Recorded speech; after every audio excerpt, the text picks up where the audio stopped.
Gracias al Eterno por este nuevo día. Damos muchas gracias a aquel que vive, a aquel que reina, a aquel que vivirá por siempre, por los siglos de los siglos, por darnos este enorme placer de venir, de poder derramarnos delante de Él, de poder reconocer quién es Él y quiénes somos nosotros, poder reconocer y recordar lo que Él ha hecho en nuestras vidas a lo largo de este tiempo, darle gracias, pedir perdón, perdonar, porque esto es a lo que nos mandó el Señor. Hacer luz, y la luz no tiene comunión con las tinieblas. Y es por eso que este día venimos hoy representando la luz, aquel que es luz y que refleja su luz en nosotros. Y me gusta mucho esta alabanza de Jesús Adrián Romero, de las pocas, que dice: lo que han visto reflejado en mí, tan solamente es su luz, porque nosotros somos llamados a ser portadores de la gloria de Dios. Por lo tanto, familia, en este día, alegrémonos, gocémonos y pensemos en esto. Él venció, pero David todavía no se acaba el mundo. Cuando Él triunfó sobre el madero en la cruz del Calvario, Él denotó delante de todo el mundo su victoria. ¿Sabes por qué? Porque al tercer día resucitó con gran poder, con gran gloria, y dice la Escritura que Él no volverá a morir jamás. Él no morirá jamás, y aquel que ha creído en esta obra vivirá juntamente con Él y no conocerá la muerte. Y no estoy hablando de la muerte física, sino de la muerte segunda, de la muerte espiritual, de dejar de ser para siempre. Todo aquel que ha depositado su confianza en lo que Yehoshua HaMashiach, nuestro Señor, Rey y Salvador, ha hecho, entonces ha sido llamado a sentarse a la mesa juntamente con Él, a degustar de todos los beneficios y todos los placeres que este mundo jamás nos podrá ofrecer, porque todo lo que en este mundo se conoce como placer es corrupción, es muerte, es decepción. Pero dice la Escritura que el placer que nos ofrece el Señor es plenitud, es vida eterna, es una vida nueva, es una vida llena de alegría, de esperanzas, de alegría sin tristeza, de sanidad sin enfermedad, de jamás volver a sentir hambre y sed de justicia, porque nuestra hambre y nuestra sed será saciada cuando Él vuelva. Es por eso que el día de hoy nos esforzamos tanto en llevar una vida intachable, en llevar una vida con una conducta no conforme a lo que nosotros pensemos que es correcto, sino conforme a su voluntad. Y es por eso que el día de hoy salimos de nuestro hogar, de nuestra comodidad, y venimos al lugar donde Él se ha establecido para poder reunirnos todos a una sola, a dar todo lo que el Señor nos ha dado, a servirnos los unos para con los otros, a amarnos los unos a los otros, a demostrar todo lo que hemos aprendido la semana, para que esto glorifique al Señor.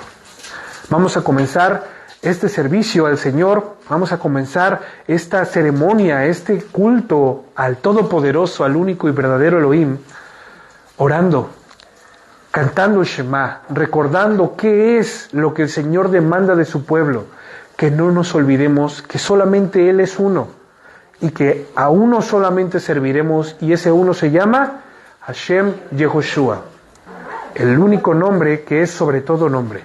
Amén. Pues todos a una vamos a cantar, aunque esto puede que no sea cantado, lo puedes recitar, lo puedes hablar, lo puedes concorar, pero nosotros lo cantamos porque nosotros celebramos que no tenemos muchos dioses. Celebramos que nuestro único y verdadero Dios se ha manifestado a nosotros, y que no es un Dios muerto, no es un Dios de palo, no es un Dios de cerámica, no es un Dios de porcelana, es un Dios vivo, aquel que es eterno y aquel que fue, que es y que por siempre será. Vamos a alabar al Señor con mucho amor, con mucha alegría. ¿Alguien podría revisar el audio? Si se escucha, por favor.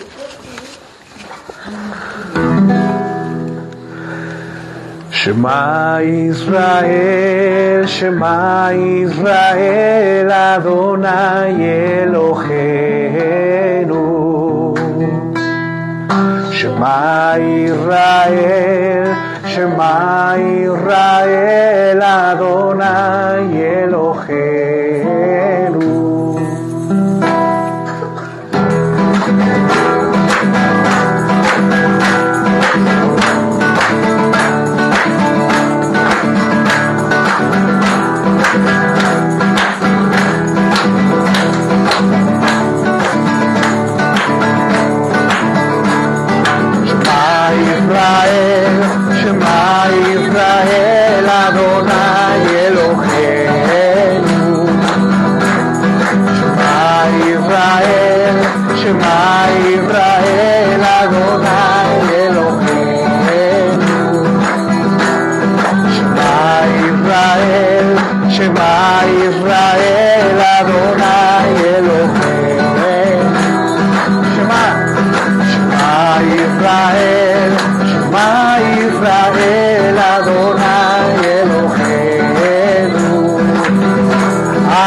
Yeshua Kenu.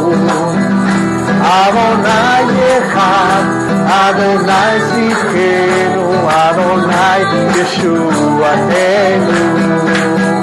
Baruch Shem, Kevod Malchuto, Malchuto Leolam, Leolam Vaed. Baruch Shem, Kevod Malchuto, Malchuto Leolam, Leolam Vaed.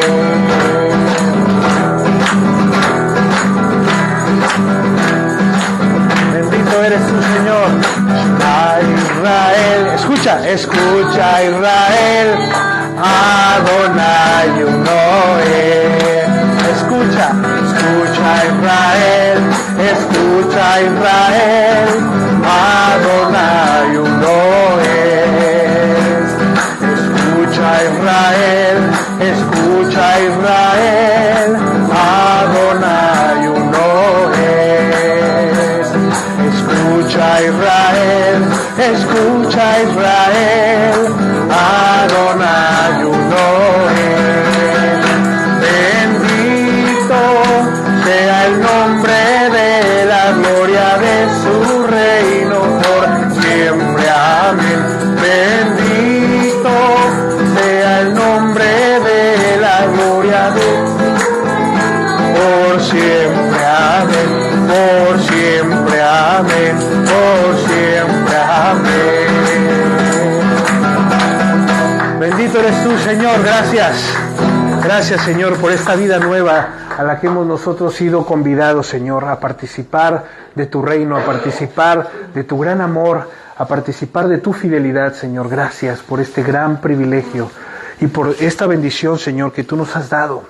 Esta bendición, Señor, que ningún Dios jamás ha podido dar a su pueblo, porque no hay Dios como tú, Señor. El único y verdadero Elohim vivo, el único y verdadero, el fiel, el admirable, el consejero, el príncipe de paz, el Dios fuerte, el todopoderoso por la eternidad. Gracias, Yehoshua, por recordarnos estas palabras cada Shabbat. Nos sentimos cada vez más amados, cada vez más cerca de ti, Señor, cuando recordamos estas palabras y conocemos cuál es tu voluntad y tu corazón para con tu pueblo, Adonai. Gracias, Señor.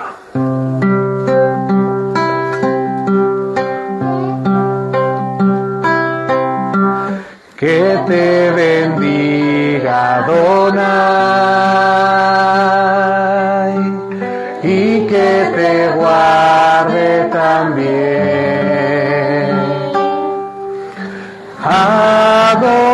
Adonai te ilumine, que ponga su gracia en ti. Adonai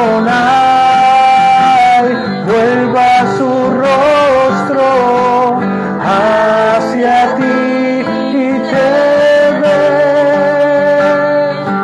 Shalom.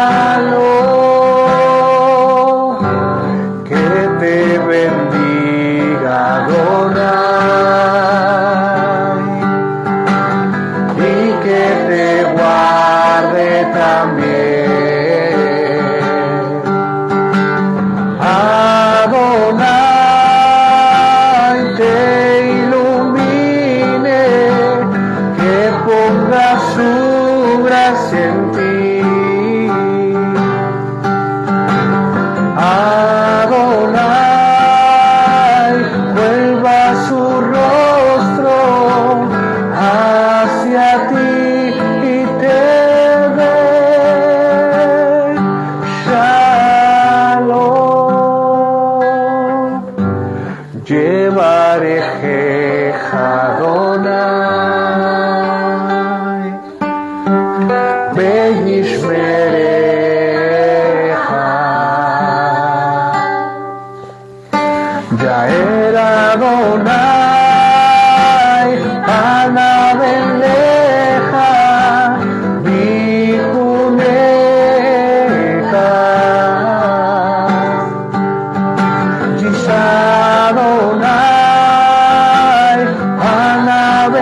Shalom.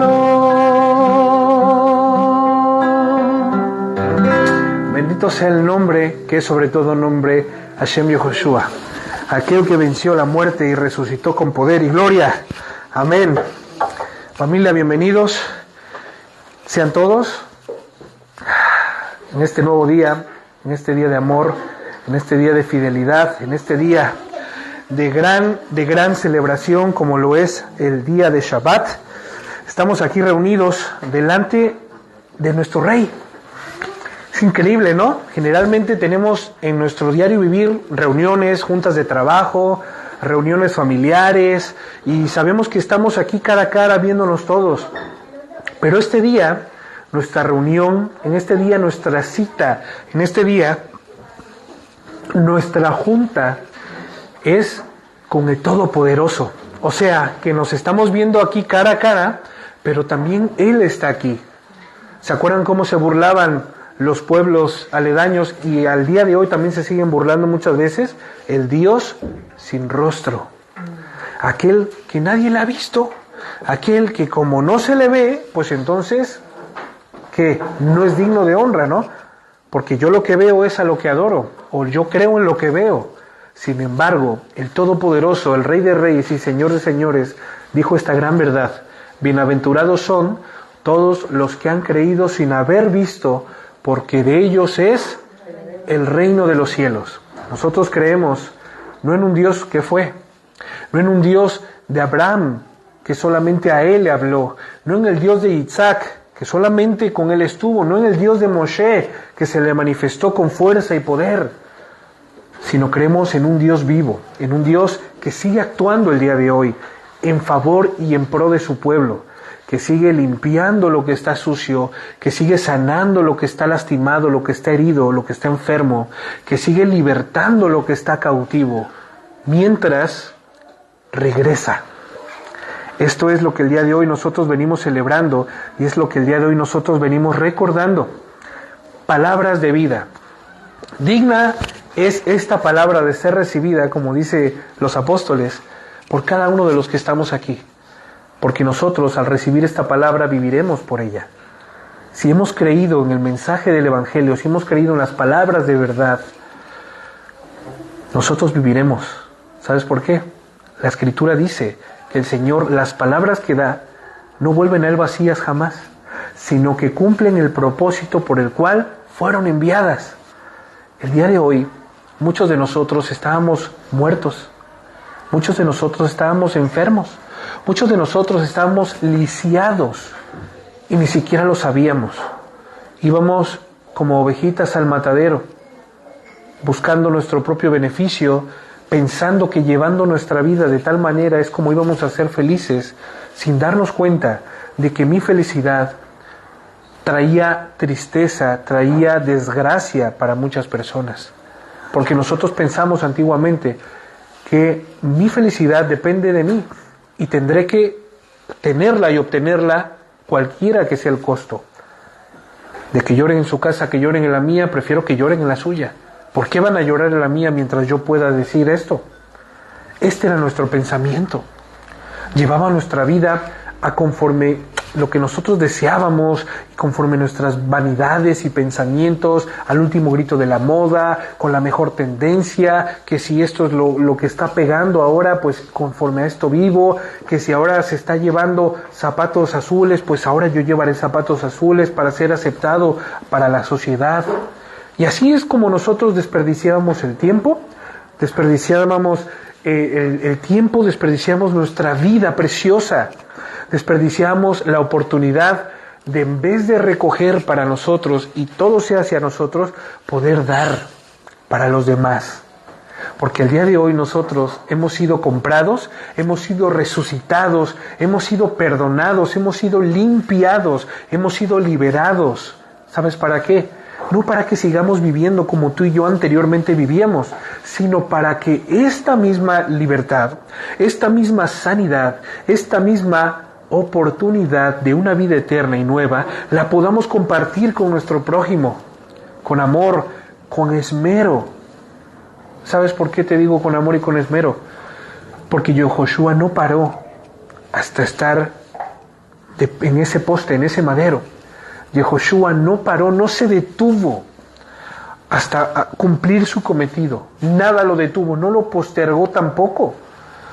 El tiempo se ha cumplido, decía la Escritura. Este es el tiempo, para esto vine. No lo voy a retrasar más, porque no quiero que nadie se pierda, sino que todos procedan al arrepentimiento, que todos reconozcamos que solamente por Él es que podemos ser libres, que solamente por Él es que podemos el día de hoy tener vida eterna, que solo por Él sanaremos nuestras llagas, dice la Escritura, por sus llagas hemos sido sanados.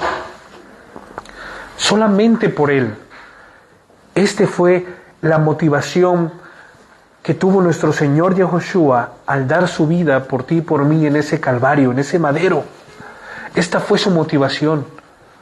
Que tú y yo no moramos, que tú y yo no perezcamos, sino que tengamos parte con Él para siempre. Puede que en nuestra vida diaria tengamos muchas aflicciones, puede que tengamos problemas en el trabajo, problemas económicos, problemas incluso de salud, problemas interpersonales, problemas familiares, problemas hasta conmigo mismo. Pero ¿sabes algo? Si tú y yo nos aferramos a esta palabra, si tú y yo nos aferramos a esto que hemos oído desde el principio, tengamos por seguro de que Adonai nos dará juntamente con esta dificultad la salida. Que no nos dejará, dice la Escritura, que no dejará al justo desamparado. Hasta el día de hoy, dice el salmista, no he visto a un solo justo desamparado. Pero ¿cómo? Si mira cómo está Víctor. 2 semanas lleva reventado. ¿Cómo que no lo ha desamparado? Claro que no. Claro que no. Porque esta aflicción es pasajera. Esta aflicción es temporal. Y me refiero a no solo 2 semanas, sino a los 40 y tantos años, discúlpame Chavilor que revele tu edad, a los 40 y tantos años que tiene mi hermano Víctor, han sido años de aflicción, años de dificultad, años de desesperación. Pero esto, comparado con lo que ha de venir, no es nada. Por lo tanto, si nosotros ponemos nuestros ojos en lo que vemos, familia, pueblo del Señor, estaremos perdidos, sin esperanza alguna, porque cada día vemos que el mundo se está desbaratando y se está cayendo a pedacitos. Pero si pese nuestra dificultad, si pese el estado en el que nosotros nos encontramos, en las circunstancias que estamos viviendo, ponemos nuestros ojos en lo futuro, en lo que venideramente, o sea, en lo que ciertamente vendrá, entonces dice la Escritura que no seremos avergonzados y que somos llamados a tener esperanza en contra de la esperanza. Porque la esperanza de este mundo es que un día va a acabar. Pero la esperanza nuestra es que cuando acabe este mundo, comience la verdadera vida. La vida eterna, la vida para siempre. La vida sin dolor, sin sufrimiento, sin enfermedad, sin aflicción, sin que haya más ese enemigo que está detrás de nosotros, ese acusador que se la pasa señalando todo el tiempo. Sin que haya más de esto. Es el día de hoy que nosotros venimos predicando el mensaje del Evangelio, venimos predicando el mensaje de luz, el mensaje de verdad, aquel que te da vida y vida eterna, aquel que te permitirá en este mundo lleno de dolor, lleno de pesadez, de penumbra, tener una esperanza para decir, me siento mal, pero aquí estoy, como Víctor, se siente mal, pero ahí está, permaneciendo en sus posibilidades y con la convicción que él tenga fiel, a pesar de que la enfermedad ha tocado a su puerta y no lo ha soltado durante estas 2 semanas. ¿Sí me explico? Porque la vida del verdadero creyente trasciende. La vida del verdadero creyente no es para estar siempre felices, wow, sí, de gloria en gloria y de victoria en victoria, pero cuando viene algo a nuestras vidas, cuando viene alguna enfermedad, cuando viene alguna circunstancia excepcional, adversa, ahí es donde realmente se tiene que ver reflejada la victoria de Yehoshua en el madero. Ahí es donde realmente se tiene que ver la gloria del Señor manifestándose a través de mi dolor. Trae gloria a tu nombre, oh Señor, a través de mi aflicción. A través de lo que estoy sucediendo, a través de lo que estoy pasando, Señor, que sea dada la gloria a tu santo nombre. Esta es nuestra meta. ¿Sabes por qué? Porque así solamente viviremos felices, así solamente viviremos contentos, así solamente viviremos con los bolsos llenos de verdades. El día de hoy quizá tu bolsillo esté vacío, ¿no? De dinero. Esté vacío quizá de posibilidades y de promociones, pero estará lleno de verdades. Y esas verdades son las que el día de mañana te ayudarán a fortalecerte, a sostenerte. Cuán precioso y cuán importante es que el creyente verdadero lea todos los días la Torá. Todos los días estudie en este bendito y fabuloso libro, lleno de amor, lleno de verdad, lleno de disciplina también, porque cuando leemos la Biblia sentimos la vara del Señor, porque nos ama, porque nos corrige, porque nos limpia, porque nos dice: David, lo estás haciendo mal, hijo, vente de este lado. Y es necesario que, como hace rato estábamos orando, ¿no? Cuán torcidos estamos, el Señor intervenga con su mano poderosa y nos enderece. Algo que está torcido, cuando tú y yo nos torcemos una muñeca y vamos con el médico a que nos la enderece, ¿qué sucede en el proceso? Es doloroso. Cuando tenemos una lesión en alguna parte del cuerpo y vamos a rehabilitación, ¿qué sucede? Ay, sentimos la gloria, sentimos dolor. Pero cuando el pie, cuando la mano, cuando la extremidad está perfectamente curada, ¿qué se siente? Placer.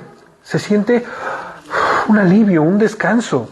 Pues cuando nosotros nos volvemos a la verdad del Señor, al camino del Señor, entonces sentiremos ese alivio. Mientras tanto, sentiremos dolor, sentiremos desesperación, incomodidad.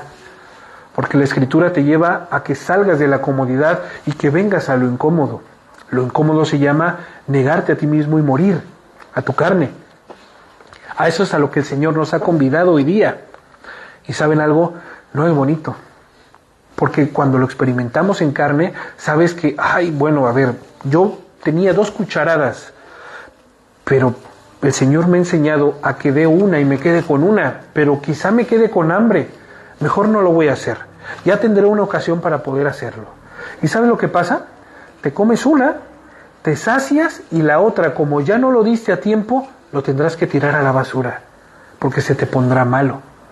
Lo mismo que sucedía con nuestro pueblo cuando estaba en el desierto y que el Señor proveía el maná.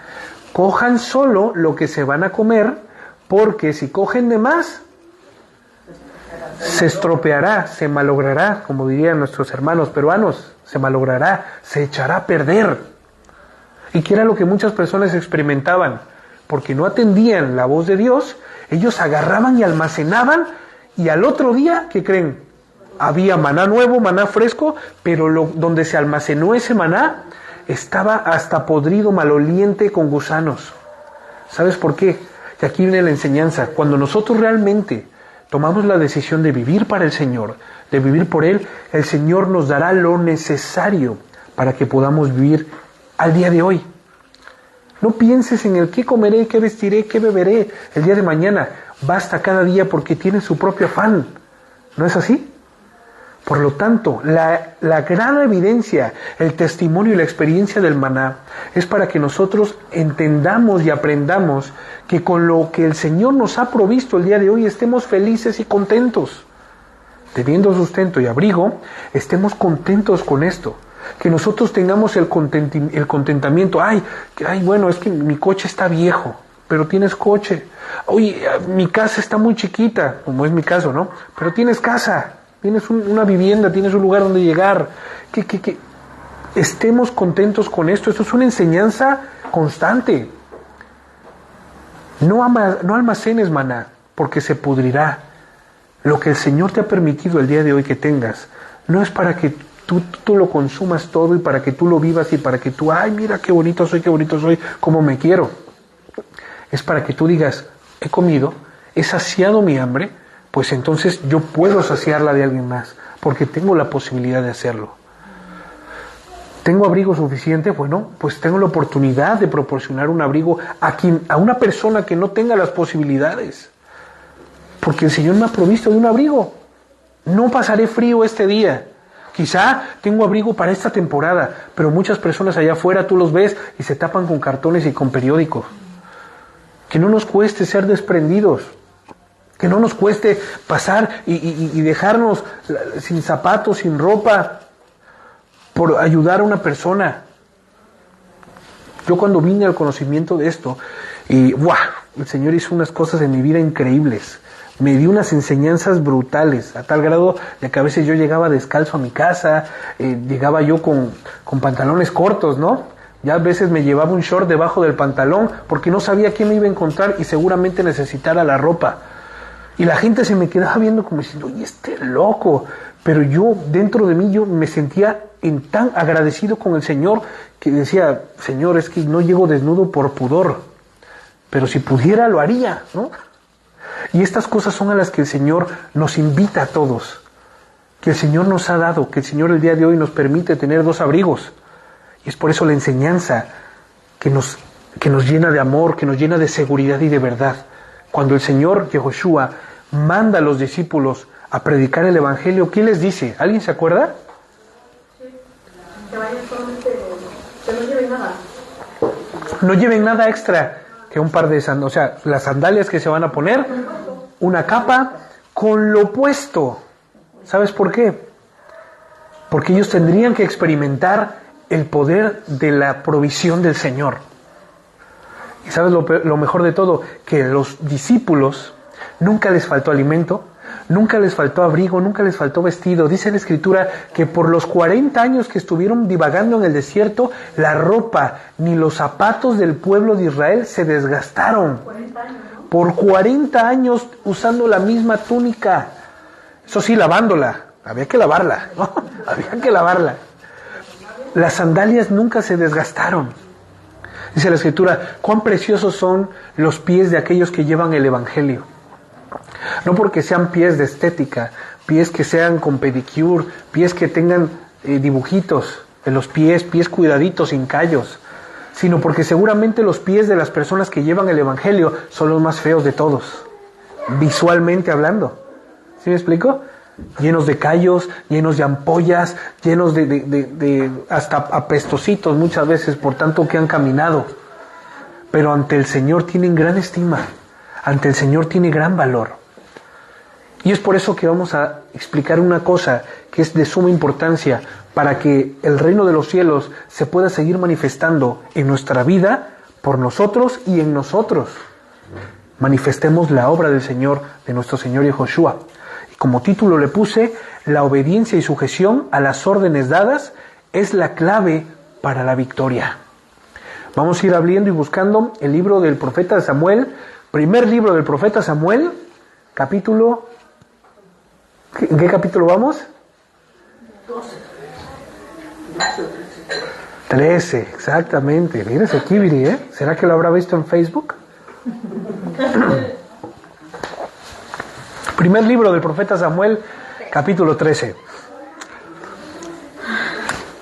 Desde un ejército militar, ¿se imaginan esto? Quiero que se pongan en estos 2 contextos. Desde un ejército militar, ¿saben cómo es el servicio militar? El que ha pasado por la milicia lo conoce. Estricto, ordenado, disciplinado, hasta en una cocina. Los cocineros, ¿qué hacen? Cumplen y siguen ¿qué? Órdenes. ¿Para qué? Para que salga todo como tiene que salir. Y les pongo aquí, desde un ejército militar hasta en una cocina, que es completamente lo opuesto a un ejército militar, el seguir las instrucciones al pie de la letra le asegurarán un resultado favorable y la evidencia de que se puede contar contigo para cosas mayores. El que lava platos no desestime que lave su vida o su usabilidad solamente porque lave platos. Porque una persona que lleva una temporada lavando platos y que el chef no le diga, ¿sabes qué? Ahora ponte a picar, o ponte a cortar, o pásate al área de plancha, de fuego, de sopas, no significa que esta persona no tenga otra utilidad que no sea solo para lavar platos, sino porque esta persona lavó los platos de la mejor manera en la que se podía lavar. Dejaba los platos relucientes, impecables, sin ninguna mancha, sin ningún rayón. No sé cómo lo hacía, pero esta persona dejaba los platos increíblemente limpios, como si se hubiesen metido a lavavajillas con su sal, con su líquido para lavavajillas y con su abrillantador juntos. Era una persona que lo lavaba y lo limpiaba manualmente, que quedaban como recién salidos de un lavavajillas industrial, profesional. Esta persona estaba preparada para seguir recibiendo instrucciones, porque aquel que le mandó a que lavara los platos se sentía satisfecho con el trabajo de esta persona y dijo, si así me deja la vajilla, ¿cómo no me dejará un plato? O sea, un plato ya con un guiso especial servido. Si así me dejó los platos quitándoles la suciedad, ¿cómo no me va a picar la verdura? O sea, ¿de qué manera tan meticulosa, tan diligente, no me dejará la verdura? Mira lo que dice Lucas 16, versículo 10 al 12. Si son fieles en las cosas pequeñas, serán fieles también en las cosas grandes. Pero si son deshonestos en las cosas pequeñas, no actuarán con honradez en las responsabilidades más grandes. Entonces, si no son confiables con las riquezas mundanas, ¿alguien les confiará las verdaderas riquezas del cielo? Si no somos fieles con estas cosas que el Señor nos ha provisto al día de hoy, ¿será que el Señor nos confíe las riquezas del cielo? Y si no son fieles con estas cosas y las cosas de las otras personas, ¿por qué se les debería confiar lo que es de ustedes? Repito, y si no son fieles con las cosas de otras personas, si tú no eres fiel a tu jefe de trabajo, si tú no eres fiel a tu jefe o a tu maestro o a quien sea un cargo por encima de ti, si solo trabajas bien cuando Él te está viendo, si solo haces las cosas cuando sabes que Él te está observando de la manera correcta, entonces, ¿por qué se te confiaría algo de sumo valor a ti? Que solo haces cuando te ven, que solo trabajas mientras te están viendo. Un amigo me dijo, la diferencia entre el trabajo, en el cumplir o sacar un trabajo con la excelencia es seguir haciendo las cosas excelentes incluso sin que te estén viendo. Y eso me marcó para siempre. Porque generalmente cuando dice, barriste por donde pasó la suegra, ¿no? O sea, por donde estaba pasando la suegra tú estabas limpiando y acomodando y agarrando y sacando y metiendo y esto. Pero todo lo demás está sucio. Es un dicho que tiene una gran verdad oculta en ello. Cuando nosotros trabajamos, cuando nosotros damos lo mejor de nosotros, aunque sea un trabajo mínimo como el de lavar platos, si sabes que el chef no va a agarrar un plato y no va a emplatar y no va a servir la preciosa o la comida tan deliciosa que haya hecho si el plato está sucio. Así que la misma responsabilidad tiene el que lava los platos como el que está detallando el plato final, el que está listo para emplatar el alimento suculento que se vaya a servir. Todos tienen una gran estima y un gran valor y una suma importancia para el chef. De igual manera, si nosotros, familia, siendo estos utensilios que el Señor utiliza, ¿no? Muchas veces somos cucharas, muchas veces somos vasos, muchas veces somos platos. ¿Al servicio de quién? Del Señor. ¿Tú crees, para empezar, en qué tipo de plato crees que el Señor coma? ¿En uno de oro o en uno de barro? En uno de barro, del Señor, que el Señor coma, ¿eh? Vamos a quitarle el Señor por ser Dios. El presidente, ¿en qué plato creen que coma el presidente? ¿En un plato de plata o en un plato de madera o de barro? Él buscaría ¿cuál? El de oro, ¿no? Esto conforme a nuestra perspectiva. Pero una eminencia aquí en la tierra, como puede ser un rey, un presidente, un gobernante, un soberano, comparado con Dios, Dios ocupará ciertamente el que cualquiera de esos tres, sea de oro, de plata o de madera o de barro, esté limpio. Porque por mucho que sea de oro, pero está sucio, tiene suciedad, por mucho que sea de plata, pero esté manchado de no sabemos qué, ¿tú crees que el Señor comería en ese plato?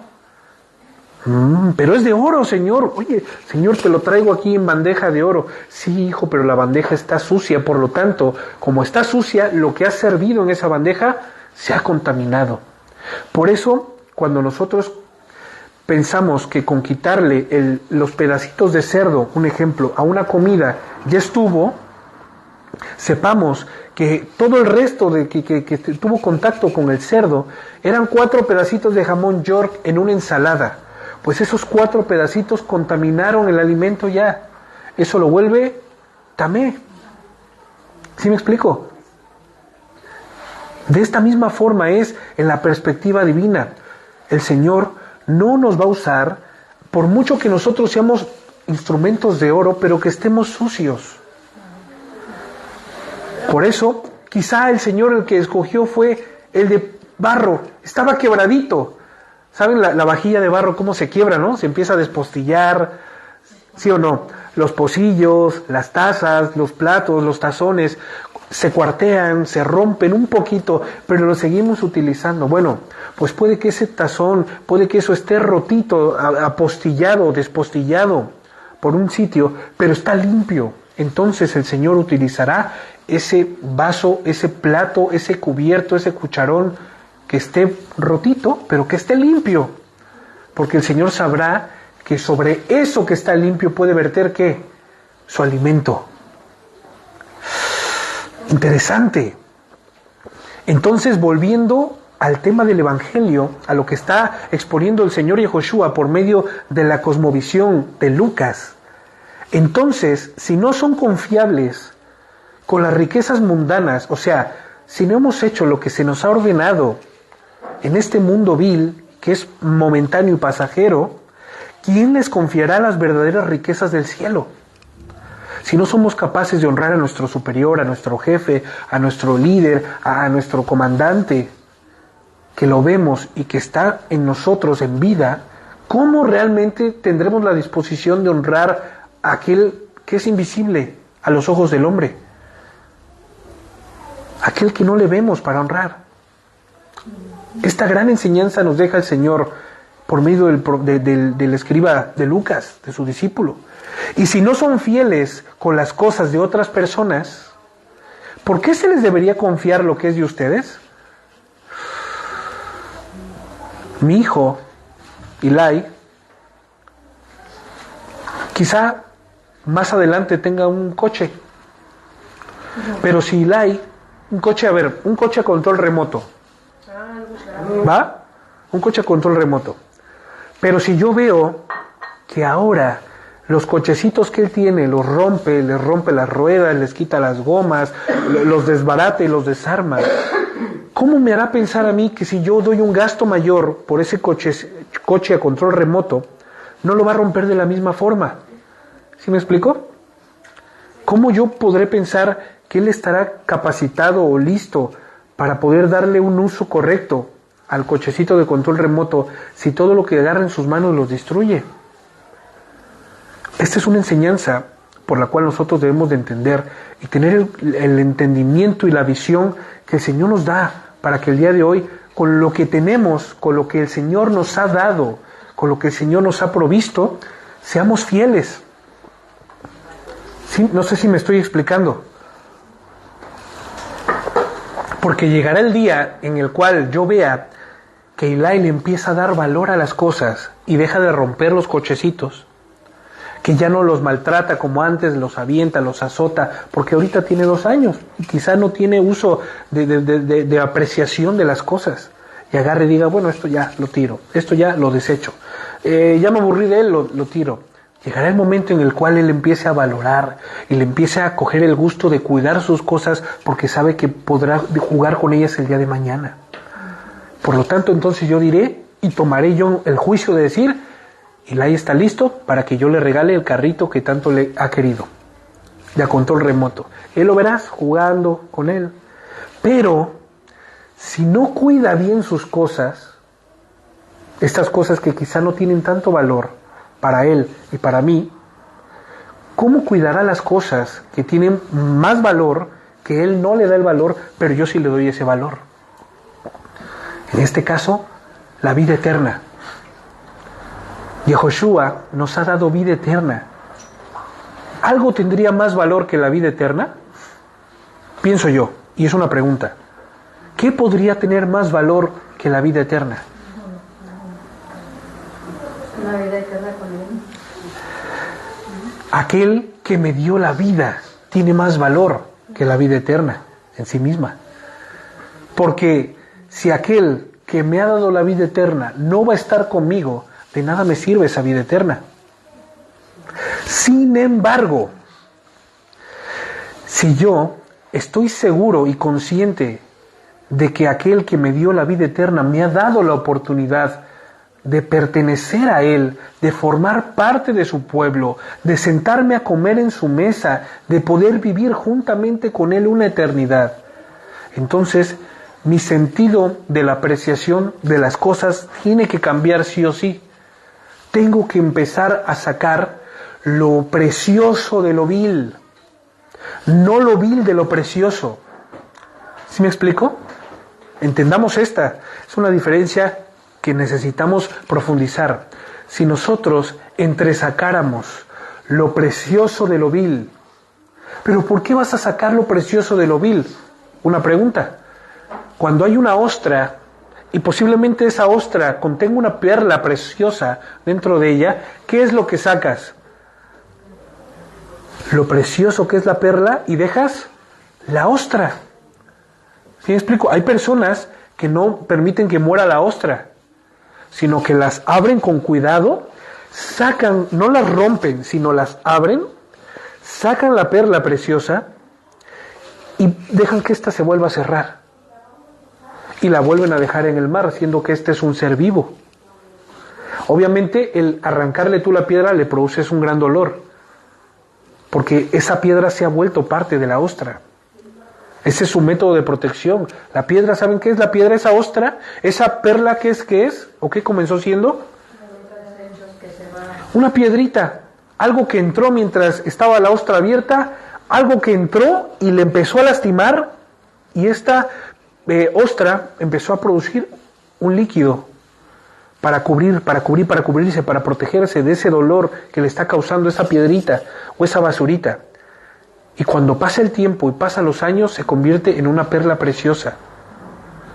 Hay personas que tienen estima de esto, sacan la piedra preciosa y devuelven la ostra al mar. Por eso se entresaca lo precioso de lo vil. No quitas tú la vileza para quedarte con lo bonito, sino sacas lo precioso y dejas lo vil. Lo precioso es comparado con la oportunidad que Yehoshua nos ha dado a nosotros de ser llamados sus siervos, de ser llamados pueblo suyo, de ser llamados su posesión más valiosa. Y lo vil es semejante a nuestra vana manera de vivir. Y por eso lo dice mediante el profeta. Si tú sacaras lo precioso de lo vil, si tú le dieras valor a lo que es precioso en tu vida, entonces, ¿qué dice? Tú serás mi boca, hablarás mis palabras, tú serás mis manos, tú serás mi herramienta de trabajo, tú serás aquella persona que yo usaré para mi gloria.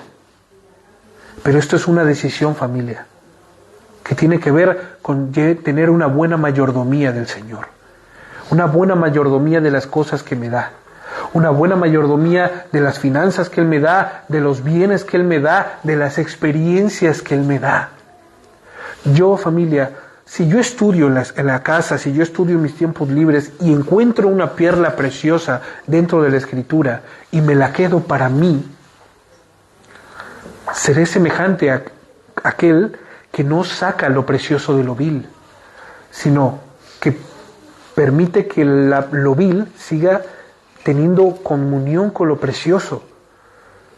Pero cuando yo agarro y desenfoco y desgrano y quito lo precioso y lo vil lo dejo a un lado y vengo y lo comparto con ustedes, eso me convierte en un mayordomo del Señor, en un siervo inútil, porque no me he quedado con lo que el Señor me ha dado a conocer, sino que se los estoy presentando para que ustedes también vengan al conocimiento de Él. Es un ejemplo. de cómo podemos ser buenos mayordomos con las cosas que el Señor nos da, con el entendimiento que el Señor nos da. Otro ejemplo, el Haber Eric. Con las cosas que el Señor le ha revelado, en los misterios en los cuales Él ha descifrado, mediante las letras, mediante las culturas, mediante los contextos históricos. Si Él se lo quedara para Él, ¿qué pasaría con Él, con esto? Al día de hoy nosotros hemos tenido un contexto muchísimo más amplio de los misterios del Señor a causa de ese hombre, del Haber Eric. ¿Lo ven? ¿Qué sucede cuando el Señor te entrega algo, pero solamente lo agarras para ti? ¿Qué sucede cuando el Señor te da para que tú lo compartas, pero lo retienes para ti? Al día de hoy hay mucha bendición por lo que se da, más que por lo que se recibe. Hay mensajes que al momento en que yo los estoy comunicando, los llego a entender mucho mejor que cuando los estaba recibiendo. No sé si les ha pasado. Pero cuando tienes una idea y no sabes cómo desarrollarla, cuando la estás desarrollando para enseñarla, la terminas entendiendo mucho mejor que cuando se te había dado para desarrollarla. Una buena mayordomía. Por lo tanto, si nosotros seguimos las instrucciones al pie de la letra, nos aseguraremos de tener un resultado favorable y la evidencia de que se podrá contar contigo para cosas mayores será cierta. Si algo sale mal, esta es la otra cara o el otro polo, si algo sale mal aun cuando cumpliste al pie de la letra las instrucciones, no será responsabilidad tuya, pues solamente has hecho lo que se te ordenó. ¿Sí me estoy explicando? No salió como se esperaba, pero todos hicieron lo que se tenía que hacer. ¿Les ha pasado alguna vez alguna experiencia de estas? Estás en una obra, estás construyendo, estás preparando mezcla, estás poniendo ladrillos, estás poniendo cimientos. La idea está en la mente de todos. Todos pusieron de su parte, todos llegaron a la hora que se tenían que llegar, todos se fueron a la hora que tenían que llegar, todos pusieron lo mejor de ellos. Pero ¿sabes algo? Al final, ya cuando estaban todos por fuera, vieron esa obra y de repente se dieron cuenta de que empezaron bien y se fue enchuecando. ¿De quién es la culpa?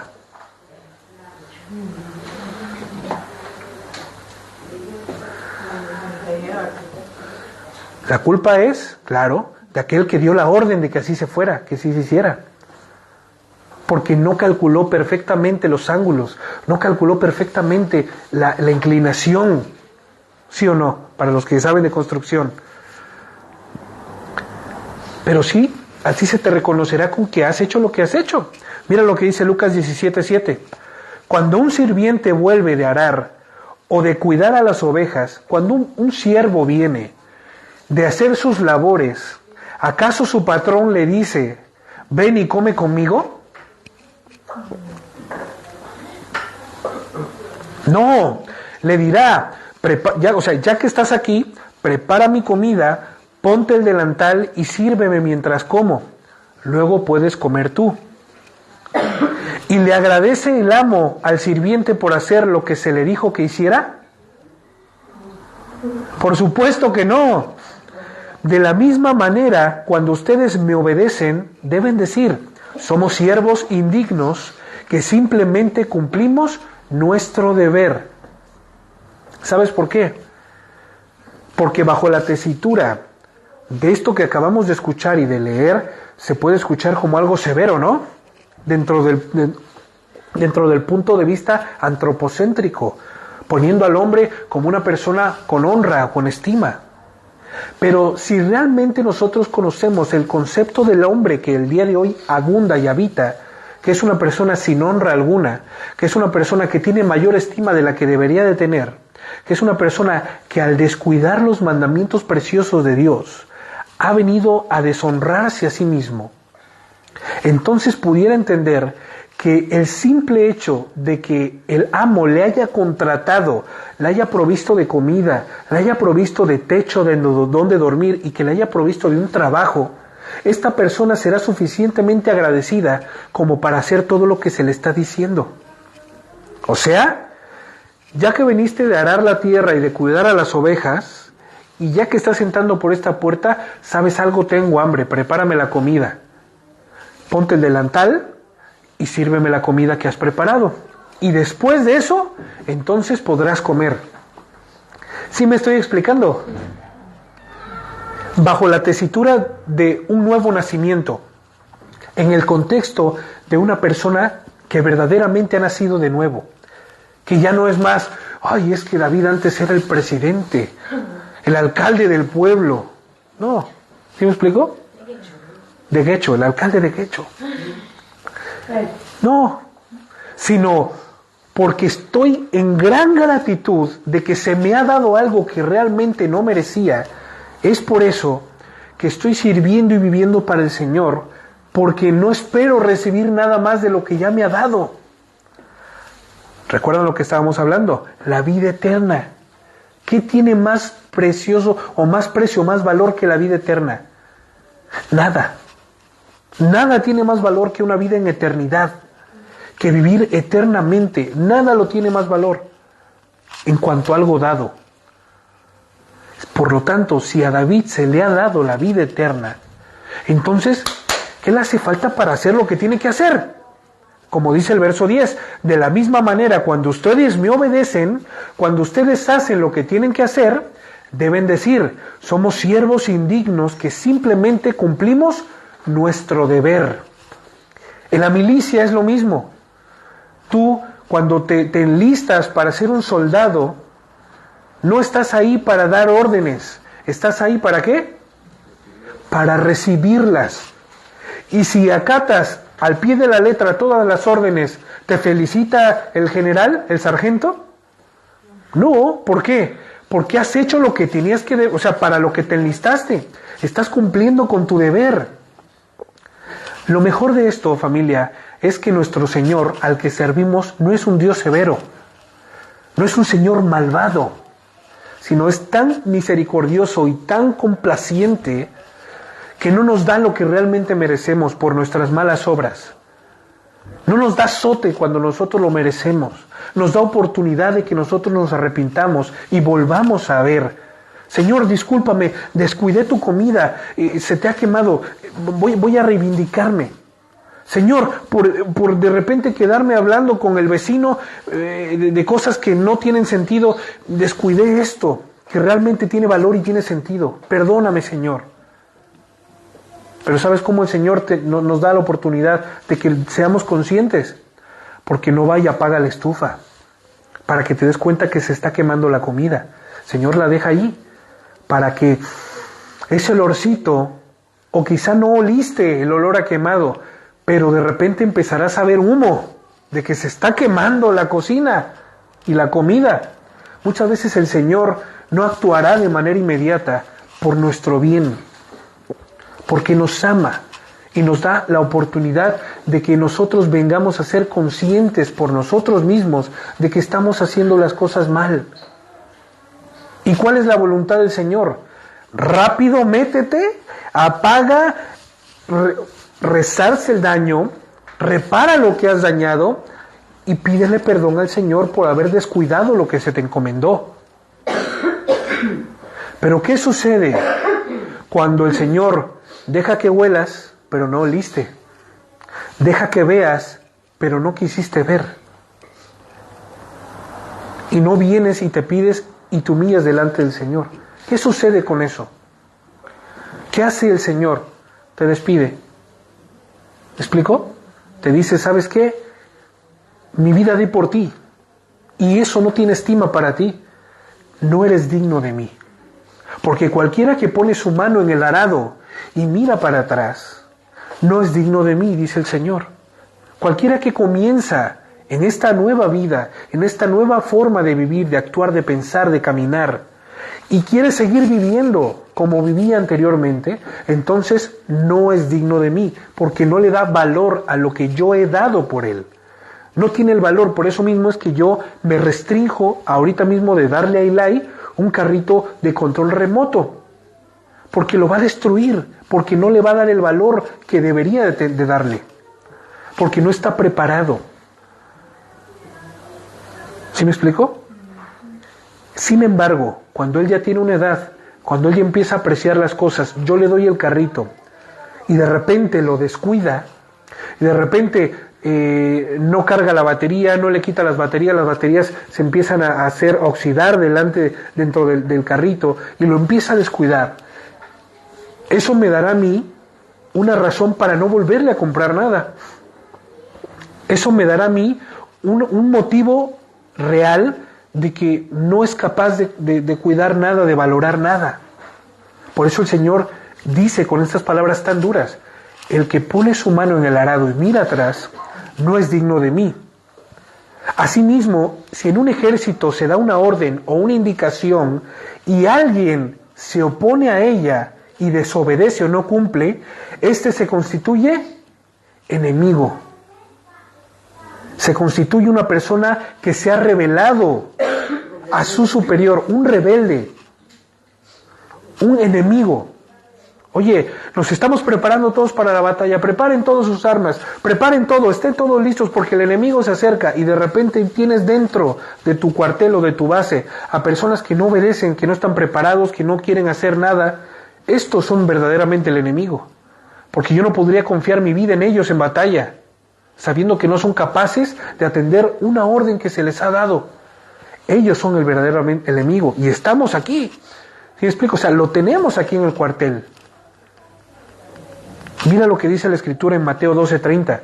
El que no está conmigo, a mí se opone, y el que no trabaja conmigo, en realidad trabaja en mi contra. Esta es una dura palabra. El que no está conmigo, a mí se opone. Si tú dices que le perteneces al Señor, soldado soy del Señor, sí Señor, pero de repente le dice: Cabo David, por favor haga esto y después haga esto, pero yo sigo cantando: soldado soy del Señor, sí Señor. Entonces, ¿qué es lo que dice el Señor en la Escritura?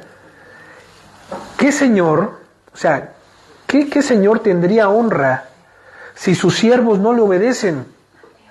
Se pierde la honra, ¿sí me explico? Se pierde la estima, se pierde el valor.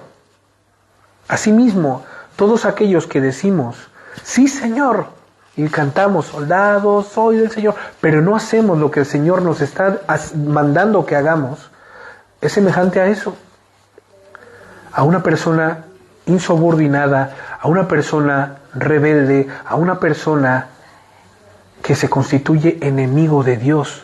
Mateo 12:30, lo repito: el que no está conmigo, a mí se opone, y el que no trabaja conmigo, el que no está en una perfecta coinonía conmigo, en realidad trabaja en mi contra. Y dice la Escritura: cosa horrorosa, cosa horrible es caer en las manos del Dios vivo. Nosotros, como pueblo del Señor, tenemos una mayor responsabilidad, tanto el que va naciendo como aquel que ya lleva más tiempo en el Señor. Al nacido de nuevo se le da una responsabilidad que es comer. Al que lleva más tiempo tiene una responsabilidad de cuidar al que ha nacido de nuevo y proveerle la comida, ¿sí o no? Ahora que nosotros volvemos a ser padres por tercera vez, pues ahí es donde va a haber una responsabilidad. La responsabilidad del hijo va a ser comer para poder solventarse, para poder seguir creciendo, para poder seguir desarrollando. Y la responsabilidad de nosotros, de mi esposa y mía, será darle de comer, proveerle el alimento, que coma a sus tiempos, a sus horas, cambiarle su pañalito, cambiarle su ropita, ese tipo de cosas, para que vean que no solamente es, pues que yo ya, ¿cómo? Si yo ya llevo tanto tiempo voy a tener que hacer eso, no. Hasta ahorita los 2 hijos que tengo, me ha dolido la espalda de cuando le cambio el pañalito. La verdad. Ahí está mi esposa de testigo. Sufro. Pero bueno, entonces familia, esto es la responsabilidad de todo aquel que pertenece al pueblo de Dios. Tanto del que está naciendo, tanto del que lleva tanto tiempo. Nuestra responsabilidad aquí es no hacer nuestra voluntad. Nuestra responsabilidad aquí es hacer la voluntad del que nos envió. ¿Sí o no? Cumplir órdenes al pie de la letra. Esto nos ayudará a nosotros a que las cosas salgan perfectamente bien. A como está el título de esta enseñanza, la obediencia y la sujeción a las órdenes dadas es la clave para la victoria. A David le está yendo mal. A Job, vamos a poner a Job. ¿Se acuerdan? Era una persona que le iba súper bien. Una persona que era próspera en todo lo que hacía, una persona que tenía riquezas, una persona que tenía familia, una persona piadosa y temerosa del Señor. Y de repente el Señor permite que Job sea azotado severamente, severamente. Perdió su familia, perdió sus hijos, luego perdió a su esposa, perdió todo lo que tenía y todo lo que él había hecho. Pero ¿Job hizo algo malo? Pregunto yo. Los que han estudiado y los que han escuchado la vida de Job, ¿Job hizo algo malo? Jersey, ¿Job hizo algo malo? No. Pero él, aún en los momentos de dolor, de aflicción y de tristeza, se siguió mostrando fiel a en quien él creía. Fiel hasta el último momento. ¿Qué significa? Que Job cumplió lo que tenía que hacer al pie de la letra, sin embargo le sobrevino. Eso no significa que esté mal. Eso no significa que haya hecho algo malo, como les decían sus amigos. Job, ya arrepiéntete, por favor, ya confiesa tu pecado y apártate, ciertamente el Señor te escuchará. ¿Recuerdan cómo venían? Porque al final esas palabras parece que son más para nosotros, porque para Job no, él no hizo algo mal, nada malo. Sin embargo, Job nunca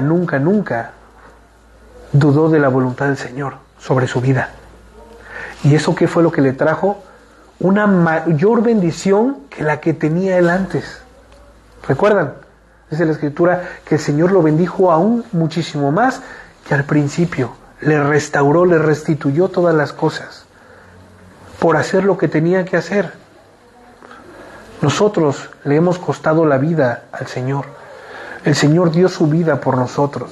El Señor, cuando estaba en el madero clavado, yo quiero que tú sepas y que pienses de esta manera, Él estaba pensando en ti. Hoy día, Él estaba pensando en ti. No quiero que Sandrita, que Jersey, que Eli se pierda. No quiero. Es que estoy haciendo esto por ellos, para que ellos se salven, para que ellos tengan vida eterna, para que ellos no sufran más. Sin embargo, el Señor no es egoísta, porque ¿qué es lo que pudo haber hecho? En cuanto Él murió y resucitó, Él pudo haber traído el juicio en ese momento, ¿sí o no? Por cuantos todos los que creyeron en Él en ese momento habían creído, bueno, ya se acabó. No, el Señor fue paciente, tan paciente que nos esperó a que nosotros naciéramos, para que vengamos al conocimiento de su voluntad y nos arrepintamos, para que vengamos al conocimiento de su voluntad y vivamos conforme a lo que Él nos ha mandado que nosotros viviéramos. Porque Él no quiere que nadie perezca, sino que todo el mundo tenga arrepentimiento genuino y todo el mundo presente obras dignas de arrepentimiento. Yo no sé si Eliseo realmente está arrepentido, pero su vida a mí me lo va a demostrar. Quizá Eliseo me diga, sí, David, la verdad es que ya estoy arrepentido, ya no estoy viviendo de esa manera. Vale, yo le puedo creer por medio de su palabra, pero ¿de qué manera yo es que le podría dar credibilidad a lo que él me ha dicho? Viendo su manera de vivir, viendo la manera en la que él se comporta, viendo su conducta, viendo de qué manera él honra al Señor con su vida, con su esposa, con sus hijos, ahora con su mami que le está viniendo aquí. Estas son las mejores maneras de poderle demostrar al Señor que tiene peso en nuestra vida, que su voluntad la queremos en nuestra vida en todo tiempo y en todo momento, que no nos hemos olvidado de lo que Él nos ha enseñado. Por lo tanto, después de que entendemos esto, porque es de suma importancia, después de haber entendido esto, entremos en el contexto para que nosotros califiquemos el siguiente testimonio de la misma manera nos califiquemos nuestra propia vida.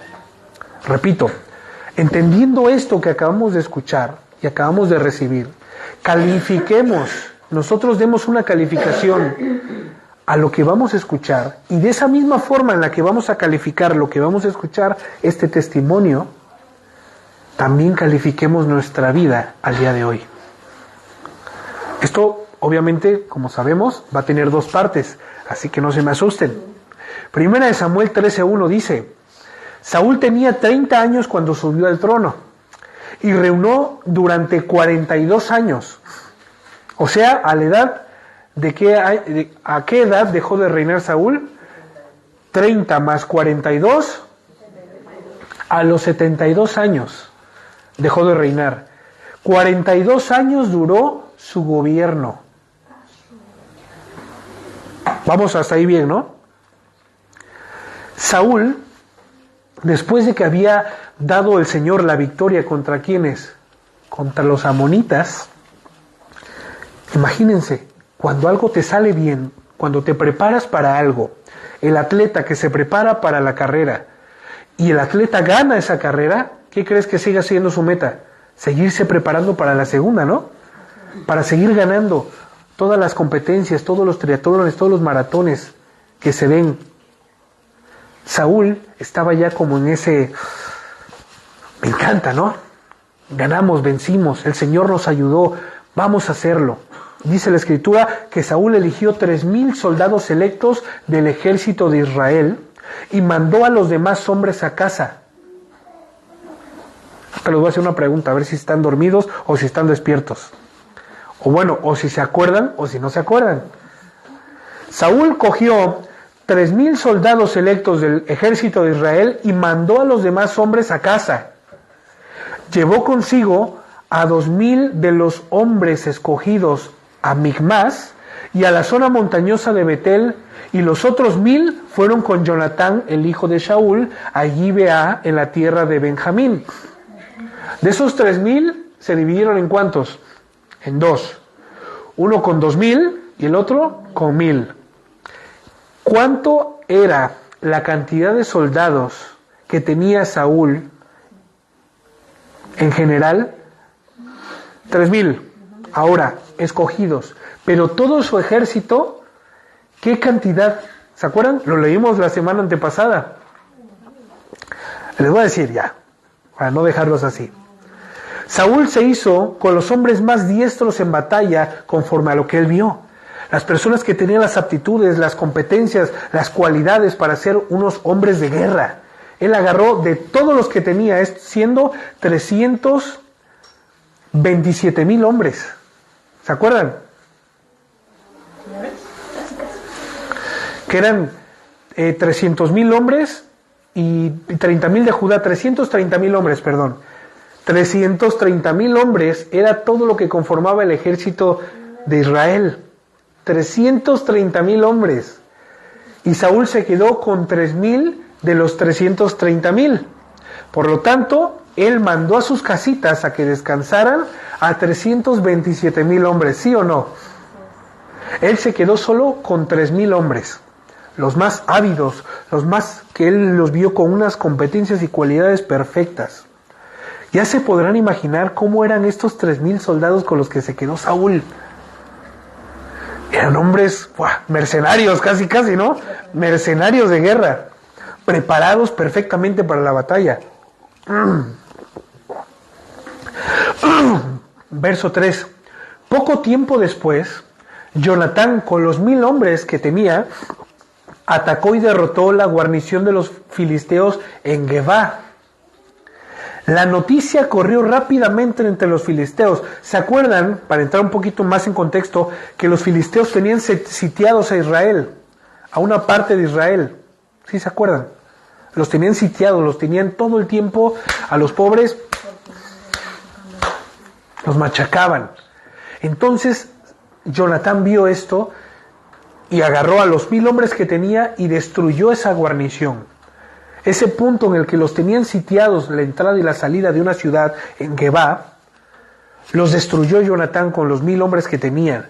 Y esta noticia rápidamente llegó al ejército filisteo. Entonces, cuando se empezaron a dar los rumores de guerra, Saúl tocó el cuerno de carnero por toda la tierra y dijo: hebreos, escuchen esto, levántense y sublévense, alístense, a la guardia, todos a la guerra. Imagínate que acababan de llegar a sus casas los 327,000 soldaditos y Saúl agarraba por toda la nación y los soldados de regreso para juntar la cantidad de 330,000 soldados, para juntar nuevamente esa cantidad. Yo quiero que vayamos contando, yo quiero que vayamos imaginándonos este enorme batallón, este enorme ejército, 330. ¿Alguna vez has visto 330,000 personas juntas? No sé cuánto le quepa al estadio más grande, creo que es el de Maracaná, o Maracaná, el estadio más grande que está en Brasil, del mundo. Y no sé cuántas personas le quepan ese estadio, pero ese estadio es inmensamente grande. Ahora imagínense 330,000 personas dispuestos a pelear por Israel, comandados por Saúl. Así que todo Israel oyó la noticia de que Saúl había destruido la guarnición filistea de Geba, y que ahora los filisteos odiaban a los israelitas más que nunca ya los tenían con esa. Entonces todo el ejército israelita fue llamado para unirse a Saúl en Gilgal. 330,000 personas, soldados, reunidos en Gilgal. Ahora se requerían nuevamente los 327,000 que Saúl les había mandado a su casita. Los filisteos, dice el verso 5, reunieron un ejército poderoso de 3,000 carros de guerra. Escuchen esto, Yo estaba pensando, 330,000 versus 3,000. Hasta aquí donde vamos leyendo, llevamos la ventaja, ¿no? Tenemos la ventaja. Somos 330,000 y ellos solamente son 3,000. Sigamos leyendo. 3,000 carros de guerra, pero designó a 6,000 hombres para conducirlos. O sea que llevaba de a 2 jinetes por carro. ¿No es así? Y tantos guerreros como los granos de la arena a la orilla del mar. Dios mío, yo cuando seguí leyendo dije, pues sí estamos en una desventaja brutal, porque el ejército israelita, conforme al número del censo que se hizo hace 2 enseñanzas, hace 2 capítulos, pues era de 330,000 soldados, 300,000 de Israel y 30,000 de Judá. Eran todos los que contaba el ejército de Israel. Pero estos soldados, dice, que no se podían contar, así como la descendencia de Abraham, como la arena del mar. Imagínense cuántos soldados había en esa guerra. Del ejército filisteo, del ejército enemigo. ¿Cuántos había? Tan solo podemos contar 6,000 hombres a caballo. Tan solo 6,000 a caballo, con carros de guerra. ¿Cuántos hombres eran los filisteos? Un ejército incontable. Por eso aquí la escritura dice, así como los granos de la arena a la orilla del mar. Y ellos acamparon en Migmas al oriente de Bedabén. No había número para los que estaban a pie. Imagínense el tamaño del ejército filisteo. Solo se podían contar 6,000 hombres que montan 3,000 carros de guerra. Sí que estaban en un gran aprieto, ¿o no? Los hombres de Israel, y aquí viene el todo, aquí viene cómo se empieza a tener un poco de cuerpo esta enseñanza. Los hombres de Israel vieron el gran aprieto en el que estaban, vieron la desventaja que había. Ellos eran 330,000, que eso es muchísima gente. Pero el ejército oponente, el ejército enemigo, eran innumerables. No se podían contar. Yo creo que miraban así, como cuando haces una foto panorámica, ¿no? dices, no puede ser, esto es estamos plagados.